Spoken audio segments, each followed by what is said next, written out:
comments made on the Goddard Report and TalkDigitalNetwork.com are an expression of opinion only. Here is Jim Goddard. My guest is Mark Friesen. He's running this federal election for the People's Party of Canada. He's the grizzly patriot fighting for freedom in Canada. Online, you can find him at ffcs.info.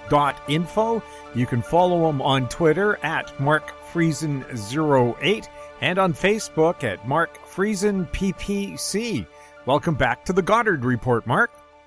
Thanks, Jim. Thanks for having me on again. Mark, first of all, can you tell us where you're running and how your campaign's going? Yeah, so I'm in Saskatoon, the riding of Saskatoon Grasswood. It's one of three ridings in Saskatoon. It's sort of the southeast side of town. And I can tell you the campaign this time around, compared to the campaign in 2019, is exponentially different. I have incredible amount of support, lots of volunteers, lots of donations. There's a lot of people that are very upset with the sign of the times right now, and the tyranny, frankly, that we're being faced with and having to withstand. People have had enough. It really is, starting to become an election of freedom over tyranny, and that's what I'm hearing from a lot of people. Some of your election signs have been destroyed or vandalized. Is this a sign you're gaining prominence in your riding? Yeah, I think it's an indicator. I think, our opposition obviously is very concerned, and they sense the support that we're getting. So yeah, it's definitely a strong indicator. As almost as soon as we put them up, it seems within a day they're vandalized again. And they're using box cutters to just slice them in half. So we have to replace them, as quick as we can. So it's kind of a cat and mouse game, but, we'll see if it continues on. I have plenty to replace with. So it's one of those things. I think it's important that people know that it's actually a crime to either deface, steal, or otherwise damage electoral signs. So I think it's important that people know that. And, if you do get caught, we won't be shy to, make sure that you're prosecuted. You're doing 2-minute drills during this election campaign. What are they, and where can people see them? Yeah, so it's, I'm used to doing live shows, sort of long form discussion. I just don't have the time for that, in this campaign. So I've reduced them down to 2-minute drills, I call them. And really, it's just quick 2-minute segments where I try to educate the voter as to what's happening, why it's happening, why are all these things going on. And, it seems to be catching on. People like really quick, short videos that are concise and understandable and relatable. So, I run those through my Twitter, through Facebook, and then I upload them to my Rumble account. How many candidates does the People's Party have running this election? Well, we had 331 out of 338 that were approved by the party. Now, I don't know if that number is going to change because, of course, we all as candidates have to go through the election process, and part of that process to getting confirmed as a candidate is you need 100 signatures from people within your riding. So I'm going to assume that everybody got those signatures, and we'll have 331 candidates running in this election. Is freedom versus totalitarianism the real issue of this election? I really believe that's what it's boiling down to. And I'm not surprised, and it's probably something that we probably could have called a while ago, that this is where it was headed. But, the globalist agenda, sustainable development, the Great Reset, World Economic Forum, the UN, you name it, they have an agenda they want to fulfill, and in order to do that, they're going to need to be tyrannical. And so, they're using COVID, of course, to forward that and to condition and socially engineer the masses. So really, I find it somewhat still a little bit, shocking even that Trudeau would call an election as this is happening, especially with the vaccine passports, that he would put that question on the ballot, because that's essentially what he's done. In fact, it was in his own words that he said, you'll have to, vote your way out of tyranny. He basically admitted that he's tyrannical, and, if people like it, then vote for us. If they don't, then they can vote for freedom. So, using his words, it truly is boiled down to that. Are the people you're talking to telling you they didn't see a reason for an election to be called right now? That it seemed like he was trying to exploit what happens to be kind of a weakness in the system? Yeah, I think, to be honest with you, I knowing Trudeau, it probably has a lot to do with arrogance and hubris. I think they had a different view of things. And I don't think they really, are on the ground and connected to real Canadians and what real Canadians want and demand. So, I think he misread things, and I think it will end up backfiring on him.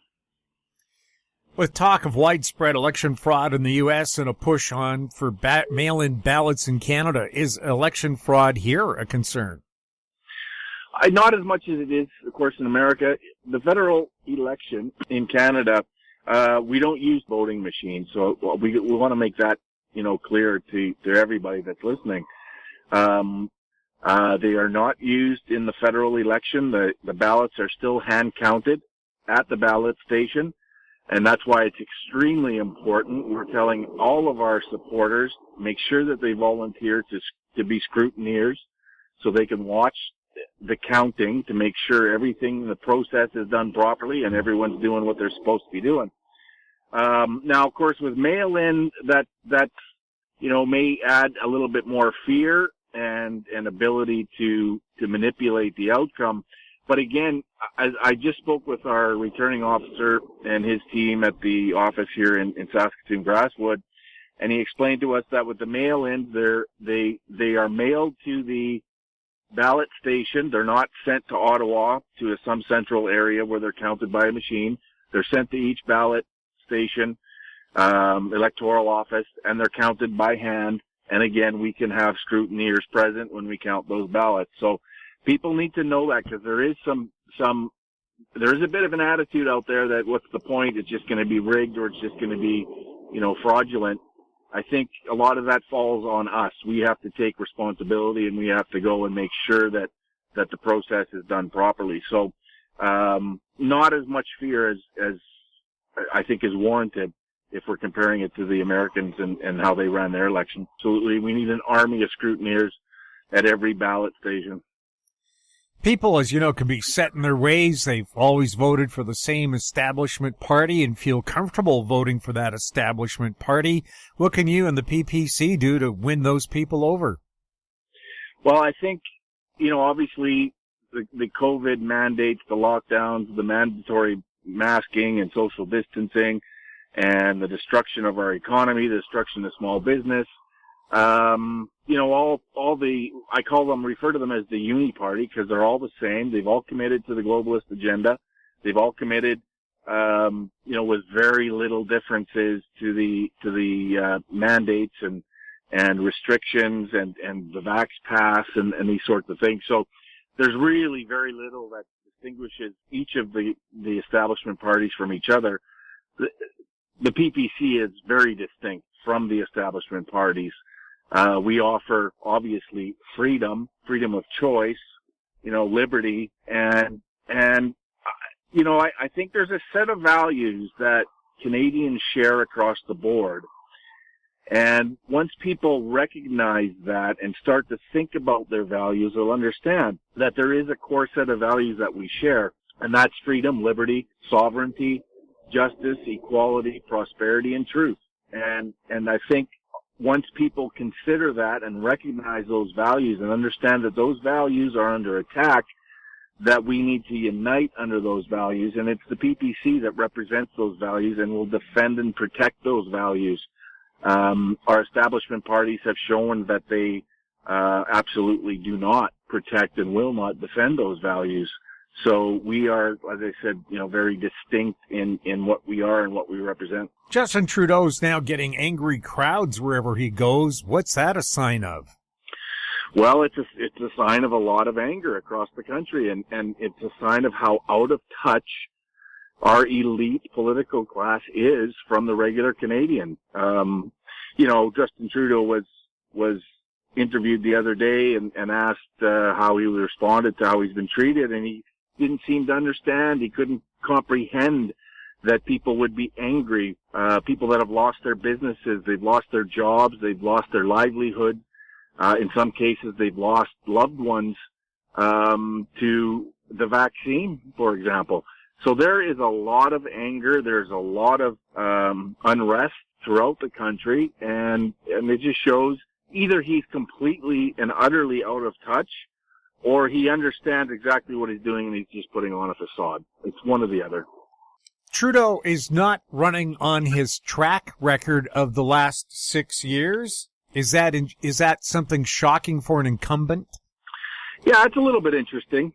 I think what you see is what you get, and I think they are all in. And when I say they, I mean the globalists and the globalist agenda, Trudeau and his cohorts, and the CPC, O'Toole and his cohorts. I think they've all basically pushed all in.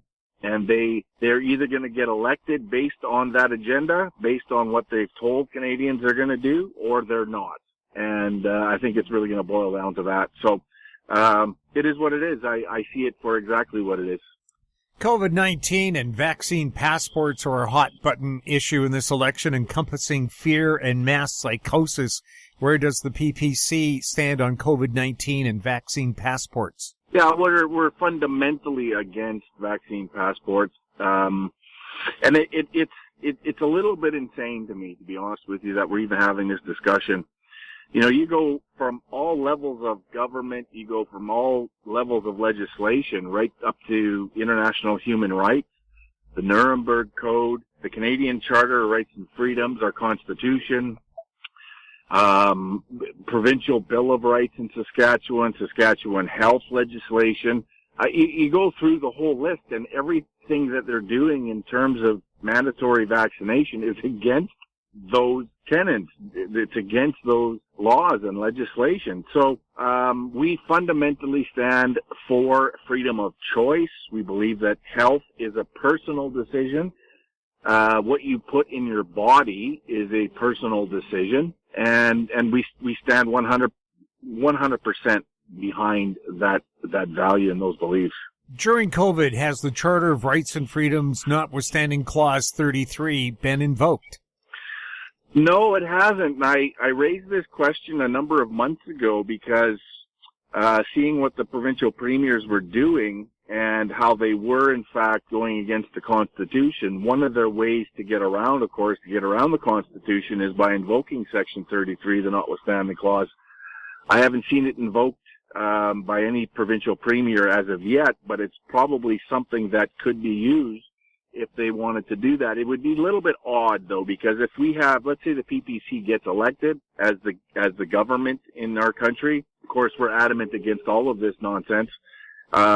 It would take a provincial premier to have to take a pretty large step outside of the framework that we have within the Constitution of our country to invoke Section 33. And I think the response to that by the people, regardless of what province, would be pretty immediate and pretty harsh. Does the People's Party of Canada have a plan for getting Canada back on its feet after Trudeau's spending spree? Yeah, 100%. The first thing, we have to absolutely denounce and reject the globalist agenda, sustainable development agenda, the Great Reset. We have to look after our country first. Now, of course, on an international stage, that doesn't mean we're not willing to work with partners that are willing to work with us. And more, there is this sense of nationalism. It's a healthy nationalism. It's protecting, cultures and borders and nation states. So as that moves forward, there will be other countries, of course, that want to protect their nations and their cultures and their heritage. So we'd be willing to work with nations in that regard, and it's incredibly important that we're part of this globalization, which of course is different than globalism, and we have to make that distinction. The world is getting smaller through technology, in transportation and communication. So we want to be able to obviously compete. We have all the resources the world wants and needs. So we will and should be competing very well on the open market, and being an important partner in trade with a lot of nations that want the resources we can provide. But we have to look after Canada first. We have to look after our industries. We have to look after oil and gas. We have to get pipelines to Tidewater. We have to do the things that are necessary so we can continue to be the country that we are or have been, and regain some of that. So yeah, it deserves a lot of discussion because it is a very broad discussion in terms of globalism, globalization, how we're going to fit into this.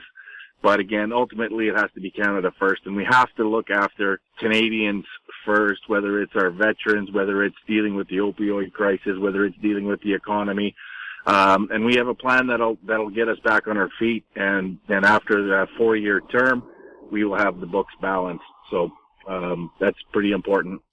Is the economy being ignored in this election campaign? Yeah, of course it is. Although I think there's a fairly large segment of the population that is still concerned about it, and should be, because ultimately it is about the economy. COVID had an enormous effect on our economy based on the measures that our politicians had taken. So yeah, I mean, it should be part of the discussion, most definitely. But again, without freedom, without liberty, economies will not survive. So, that it's all part and parcel. In past interviews here, Maxime Bernier, the leader of the People's Party, is the only one who has talked about increasing the personal tax exemption before you have to start giving money to Ottawa. Everybody else is talking about how Ottawa can take more money out of your pocket to give it to somebody else. Is that something that people should be aware of? Yeah, 100% they should. I mean, this all goes back to our core values as a party that Max brought to the party.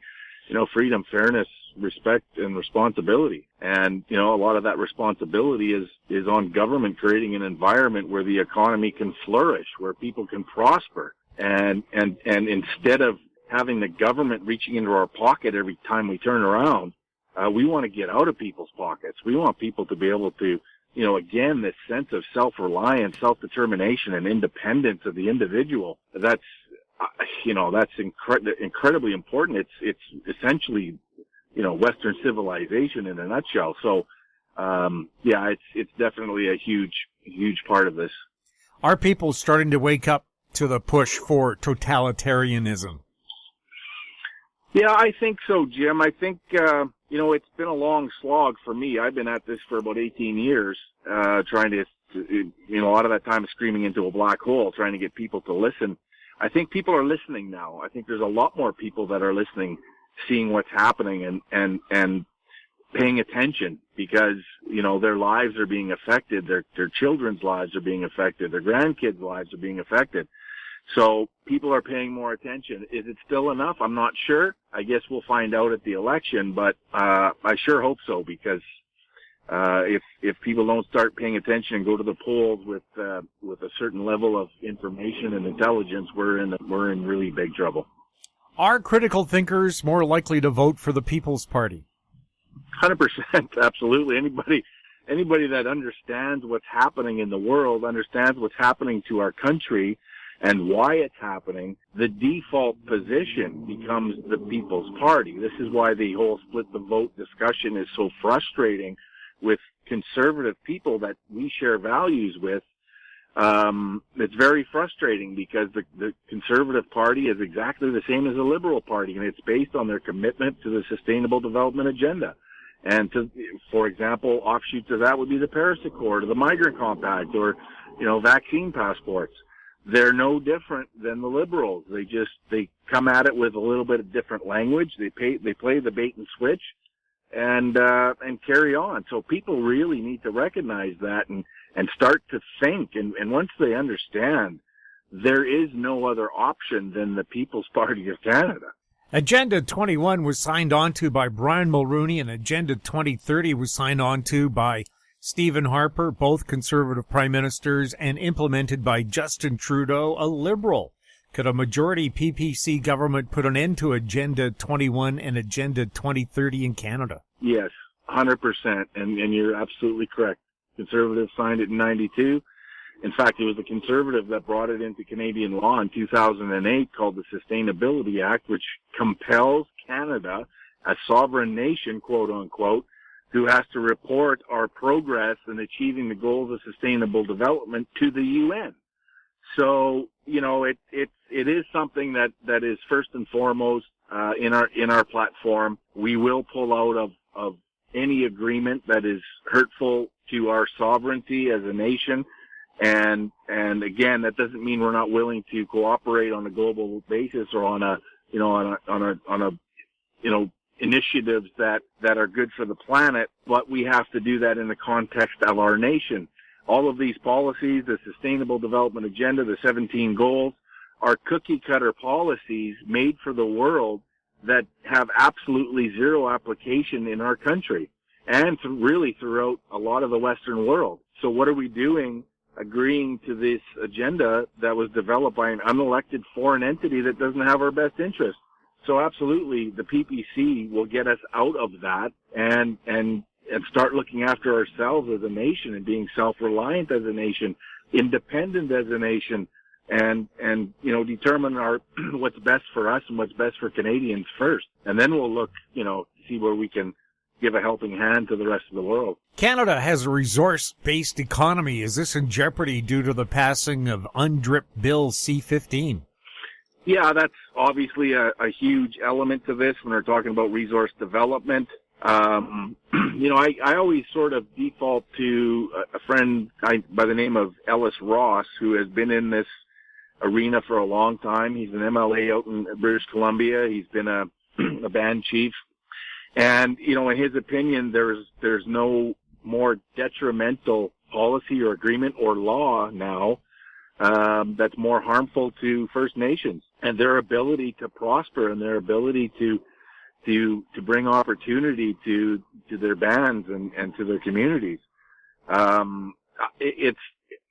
This is obviously in the context of our nation, it's extremely concerning that we're going to handcuff ourselves even more through this type of legislation, this globalist type of legislation, and all you have to do is look to South Africa to see how that worked out. It's UNDRIP is a massive agreement that has critical consequences to our sovereignty, to our prosperity, to our industry, to development, to right down to people's property, home ownership, land ownership, farm ownership. It has serious implications. So you know, that's just one agenda. That's just one sort of policy or document on top of many others. So this is a multiple front attack on everything we cherish in this country. Has Canada been sold out from under the people to foreign entities, and in reality, is it too late to do anything about it?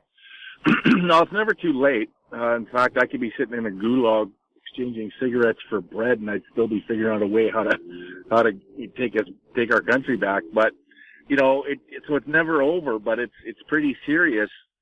We're in a pretty serious situation. We have been sold out.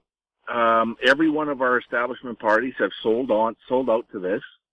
And it's way past due that there's at least a party in Parliament, whether it's in government, in a majority, minority, or if it's just, you know, an opposition, or we just have some seats that bring these issues into the forefront so Canadians understand what's happening. I tell people that I'm associated with, I tell people at rallies, I tell people on the street, just when the politicians from these parties come to your door, ask them one question. Why didn't they tell us about sustainable development? Why was it framed a conspiracy theory since well before 1992, but most definitely after 92? Why was it framed like that? Why was it anybody that brought it up was labeled as a conspiracy theorist? when it was in fact happening. When this development, this sustainable development agenda, Agenda 21, now 2030, has been brought in, it's been implemented, it's been instituted, and nobody knows about it. Nobody has any awareness. Why is that? Is that not the politician's responsibility to lead from the front rather than let the media carry the narrative and then come in from behind and follow that narrative? I think our politicians are complicit and in not telling the people what's really happening and why it's happening. So they're all responsible, and people need to hold them responsible. We'll have more with Mark Friesen right after this. Don't miss out. Stay informed. Receive the HowStreet.com weekly recap with thought-provoking podcasts, radio, and articles delivered to your inbox. Sign up for the HowStreet.com weekly recap on our homepage at HowStreet.com. Welcome back. We're speaking with Mark Friesen. Mark, does the People's Party of Canada have internal polling that differs from the mainstream polling that keeps telling us you guys aren't in the race? No, we don't do any internal polling. We believe in our platform. We believe in our values. We don't we don't change those. We're very principled, so we're not guided by what the winds are doing. We're sort of taking our own direction. So we don't do internal polling to tell us which way to go like the rest of the establishment do. We do what we do, and we educate and inform along the way. And as people come to the light and they understand what's happening, they will support what we're doing. Should the Trudeau Foundation be investigated? 100%. And I can tell you, if I'm elected as an MP, I'll be pushing for it. What has you concerned? Well, again, it's transparency. It's the level of corruption. And that's one thing that the connection isn't made a lot of times, that this corruption is due to the globalist agenda. It's due to making deals with NGOs like the World Economic Forum, making deals with multinationals like SNC that contradict or contravene our laws here in our country.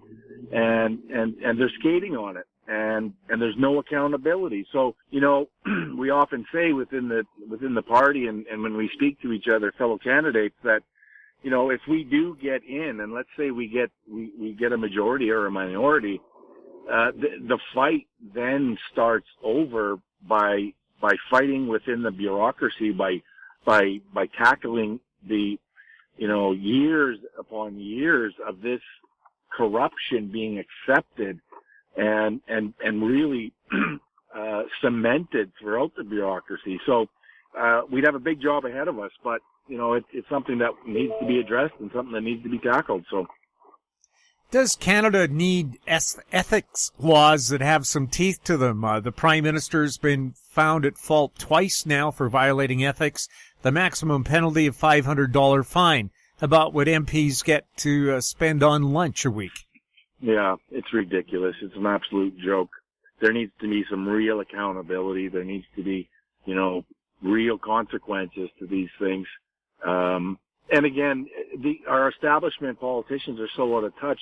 I mean, even Justin Trudeau, again, in his press conference the other day, admitting to tyranny, admitting essentially that he's tyrannical and basically just suggesting that we can take care of it in an election. And so nothing matters in the 4 years that we have power. We're just going to carry on and without consequence. So we have to change this. And really the people are responsible. We have to force that change. We have to force that accountability and responsibility. Why are the police and military not standing up for the people during this push for totalitarian rule? Well, I think, myself coming out of law enforcement for 25 years, I know quite a few guys that are law enforcement, and they don't like the situation that they've been put in. They're sitting at least 50 to 60% in favor of people like myself and what we're representing. I stress to them how important it is to stand up and defend the oath that they took to the people of Canada to uphold the Constitution. But again, a lot of it's fear, of course. If you step outside of the trench that the media and the politicians have put us all in, you obviously expose yourself to consequences. So I think there's a lot of fear within police forces, but it's starting to shift. We just saw the Toronto Police Association absolutely refuse mandatory vaccinations. They won't do it. They won't accept it. And they have firm ground to stand on by doing that. So I think you're going to see it more and more often. We just need some leaders. We need some people to stand up within these organizations, within police associations, and lead their people to do the right thing. And whether you're police or you're just Joe Schmo citizen, people are still people, and they need people to lead. People will follow, but there has to be enough courage in some of these leaders to get their people to follow and to do the right thing and stand for what's right. So, but again, it's all based on fear and obviously there's some elements in police forces that probably shouldn't be police, and they love the amount of power and authority that they're given in these circumstances, and they relish it. But I don't think that's generally the case. I think generally speaking, they're just regular folks like you and me, put in a really bad position. Is the People's Party getting any coverage from the mainstream media? No, very, very little. Although I will say this morning I was granted a short interview with Global News in Saskatoon, and I took advantage of the opportunity. But yeah, on a grand scale, no, we're being completely ignored. We're not even included in a lot of their polls. We're referred to as other. It's all by design. They know that our message is right. They know that our message would resonate, and that's their worst fear. So we have to find other ways to get that message out. Where can people follow you and find out more about your campaign? Yeah, in regards to the campaign, they can go to markfriesen.ca. That's my campaign website. All the information is there. You can contact me from that website as well. Obviously I still have my presence online. I'm horribly throttled and shadow banned on Facebook right now. So that's, being a little bit almost useless at this point. In fact, I can't even run ads from my page or my profile because they've restricted me so horribly. So Facebook is almost a dud at this point. Twitter is still pretty good. I still get good reach there. Mark Friesen 08 is my Twitter handle. And Rumble is where I'm uploading my 2-minute drills and my videos. So that's where people can find me if they want to investigate a little bit further about who I am and what I stand for. Mark, good luck in the election. Thanks, Jim. Much appreciated. Thanks again for the opportunity. My guest has been Mark Friesen. You might know him as the Grizzly Patriot. He's running for the People's Party of Canada in Saskatoon. He just gave you his information, but if you want to find him on Twitter, he's at Mark Friesen 08, on Facebook at Mark Friesen PPC, if they allow him. And of course, you can also email him if you have any questions. What's the email, Mark? Email is mark@markfriesen.ca.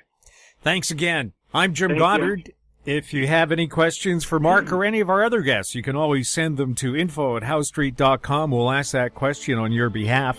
Our YouTube channel is Talk Digital Network. Find us on Twitter at Talk Digital Net. We're also on Facebook. I'm Jim Goddard. Thank you for listening.